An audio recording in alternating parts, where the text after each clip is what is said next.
സ്കൂളുകളിൽ ഇനി food delivery വേണ്ട, കർശന നിയന്ത്രണം പ്രഖ്യാപിച്ച് അബുദാബി. വിദ്യാർത്ഥികൾക്ക് പോഷകാഹാരം ഉറപ്പാക്കുകയാണ് ലക്ഷ്യം. അധ്യയന വർഷാരംഭം, ബസ്സുകൾ മുന്നൊരുക്കം പൂർത്തിയാക്കണം. സ്കൂൾ ബസ് ഓപ്പറേറ്റർമാർക്ക് നിർദ്ദേശം നൽകി RTA. സൗജന്യ സമയത്ത് സാലിക് യാത്രകളുടെ എണ്ണം വർദ്ധിച്ചു. രണ്ടാം പാദത്തിലെ കണക്കിൽ 50% വർധനമാണ് രേഖപ്പെടുത്തിയിരിക്കുന്നത്.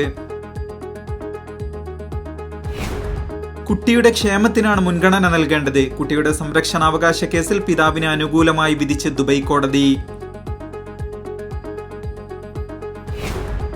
റോഡിൽ ശ്രദ്ധ വേണം. അനധികൃത ഇടങ്ങളിലൂടെയും അശ്രദ്ധമായും റോഡ് മുറിച്ചു കടക്കുന്നവർക്ക് ഷാർജ പോലീസിന്റെ മുന്നറിയിപ്പ്. അപകട ദൃശ്യം പങ്കുവച്ചു.